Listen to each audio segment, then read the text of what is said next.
Analisa Falas. Analisa Falas.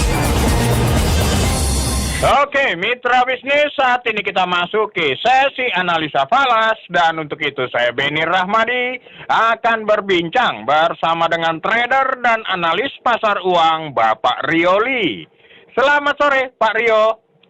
Selamat sore Mas Beni.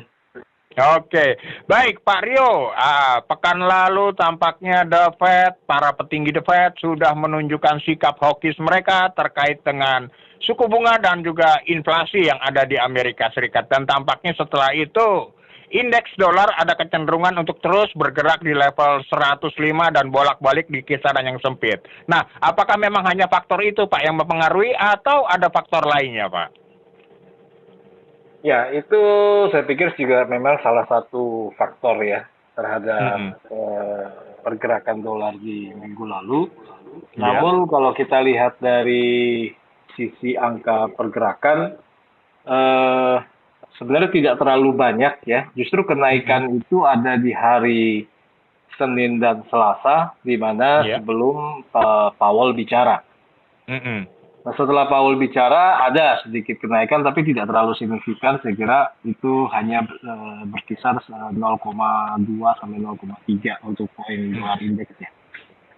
Nah, menyangkut yang tadi disampaikan itu, kita coba lihat sedikit, review sedikit, apa sih yang disampaikan oleh Powell ya. Jadi, Powell menyatakan bahwa ada kemungkinan ya akan kembali menaikkan suku bunga untuk mengejar daripada target inflasi. Ya, target inflasi. Tapi kalau kita mengacu kepada bahasa ini, sebenarnya kan ini sudah berulang ya, bahwa dia akan menaikkan suku bunga, akan kemudian mengejar inflasi. Nah, apakah ini yang bisa menjadi sedikit pembeda? Saya pikir kalau saya pribadi ya melihatnya belum banyak pembeda antara yang sudah selama ini disampaikan, terutama terkait dengan kenaikan suku bunga ini. Tapi saya perlu menyampaikan juga, mungkin ada mitra bisnis juga yang membaca ataupun melihat berita. Justru AS sampai dengan akhir pekan ini ada sebuah kegentingan, yaitu resiko shutdown. Nah, saya lebih melihat government shutdown, terutama terkait dengan pembiayaan operasional. Ya, sekarang masih digodok di Senat dan di DPR, di Kongres. Nah, maksud saya begini, artinya lepas dari nanti apapun itu hasil dari Senat maupun Kongres, berarti yang kita tangkap sekarang adalah sebuah situasi bahwa tidak baik-baik saja kan gitu, untuk US-nya. Nah, sehingga kalau saya kaitkan lagi dengan data yang beberapa minggu lalu, misalnya data tenaga kerja yang kurang begitu bagus, nah kemudian ditambah dengan kondisi shutdown dan juga mungkin sudah kehabisan uang ini Amerika dengan supply dua perang besar ini. Ya, di Ukraine juga di Israel.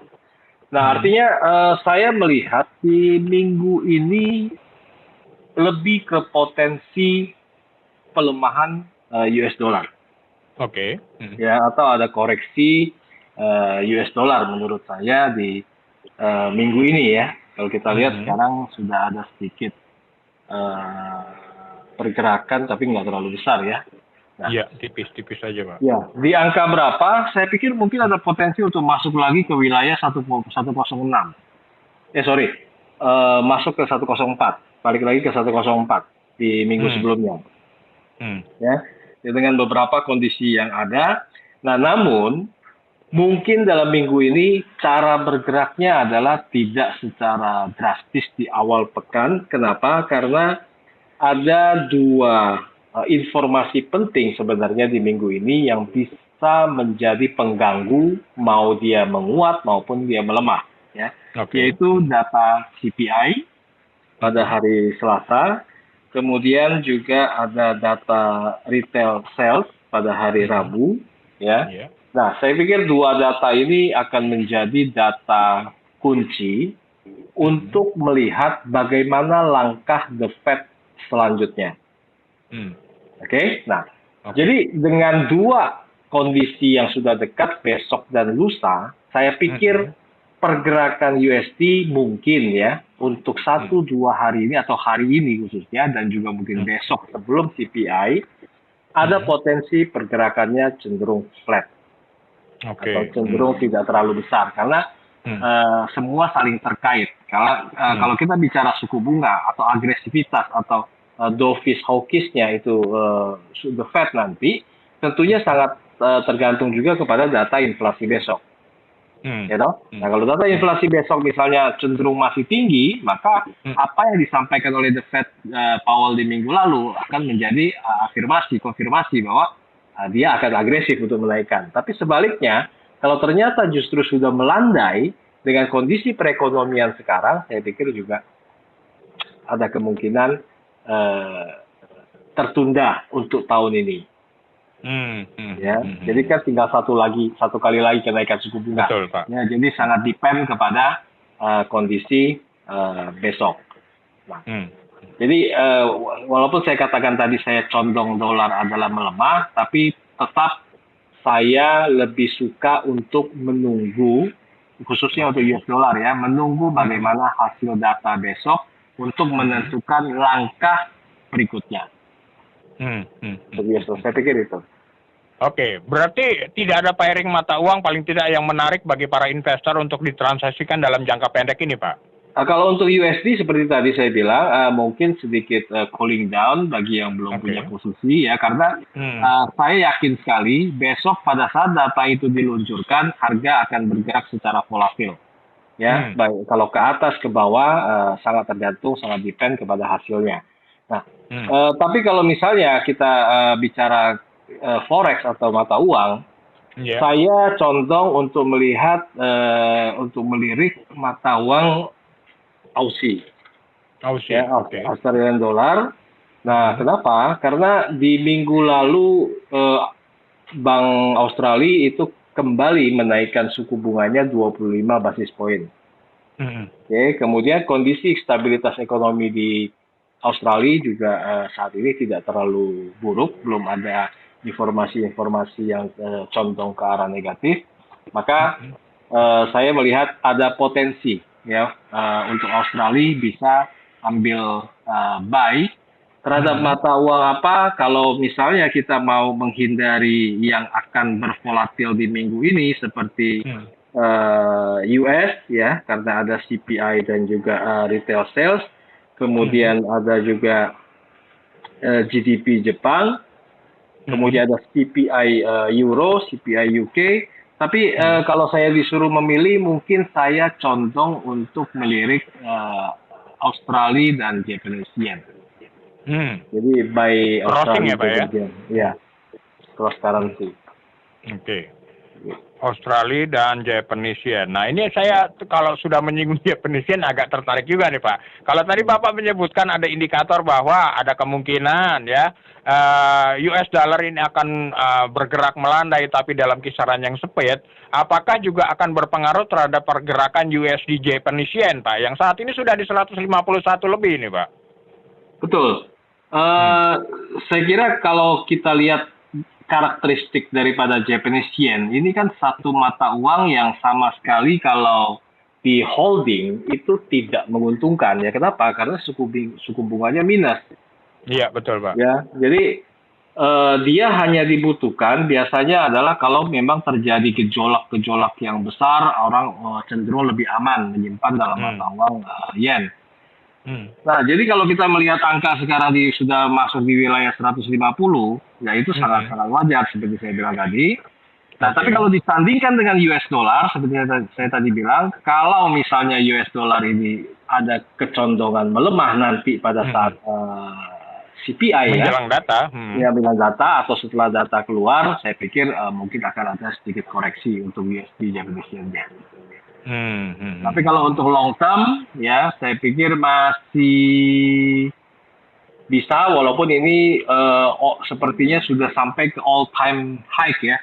Jadi angka 151 ini, saya kembalikan lagi. Kalau saya terus terang secara personal, saya kurang begitu suka dengan level-level harga yang sudah mencapai titik-titik seperti ini. Karena begini, selama tidak ada sebuah kejadian besar sekali, angka-angka yang relatif tinggi, relatif rendah untuk mata uang biasanya akan terjadi pembalikan.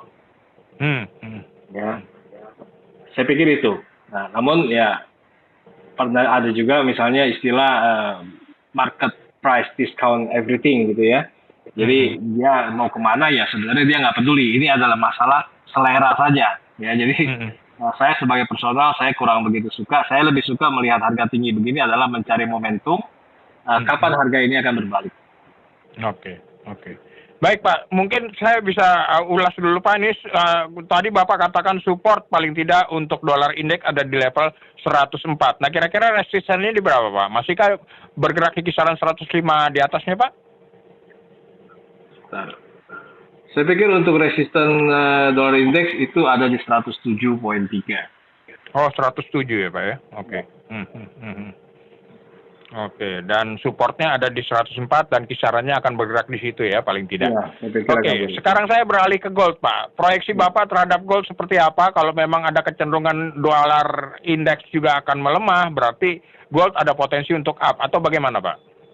Ya, sebenarnya gold ini sudah beberapa minggu ya saya menyampaikan rasa-rasanya kok agak ketinggian harga kemarin-kemarin itu di 2000-an ya, dan ini sudah terjadi kekhawatiran saya dan harga sudah balik lagi ke 19.000-an ya. Bahkan tadi pagi ada sedikit kejutan, pagi-pagi itu harga sempat mencapai mungkin 16 atau 19 gitu di beberapa perusahaan brokerage firm. Nah, balik lagi. Kalau menurut saya, dengan level yang sudah sampai di 1.900 bawah ini ya, di bawah 1950, apakah dia akan terus terjun ke bawah? Saya kira juga tidak. Ya. Nah, kenapa? Karena saat ini, kalau kita lihat masih ada perang di dua tempat, kemudian kondisi perekonomian Amerika juga tidak begitu bagus. Saya pikir harga akan cenderung bermain balik lagi, atau bermain dalam sebuah range ya antara angka 1920-an ya sampai dengan 1970-an. Saya pikir mungkin area-area situ dia akan bermain-main di sana. Sampai ada kejelasan dengan kaitan dengan dolar atau tidak ada kejutan-kejutan lain yang datang dari lokasi perang ya, wilayah perang. Seperti itu. Jadi ada potensi menurut saya dia tidak turun lebih jauh. Ya, kalaupun ada penurunan yang misalnya 1-2 hari ini ada penurunan yang signifikan, misalnya di bawah 900, maka saya cenderung di momen tersebut adalah justru buy back. Jadi membeli kembali. Saya pikir harga akan masuk lagi ke angka 1.900-an. Dia akan bermain-main di situ dulu, ya sampai situasi semuanya itu cenderung relatif lebih tenang. Saya pikir itu. Oke, tinggal tergantung daya tahan modal para investor nih Pak ya. Betul. Oke. Baik, kalau begitu Pak Rioli, terima kasih Pak atas informasi berharga yang telah Bapak sampaikan. Pastinya sukses terus untuk Pak Rioli dan juga investasi Bapak ya Pak. Ya, terima kasih Pak. Mitra bisnis, segala bentuk investasi memiliki resiko. Untuk itu mitra bisnis, pahami resikonya sebelum berinvestasi. Jadilah investor yang bijak.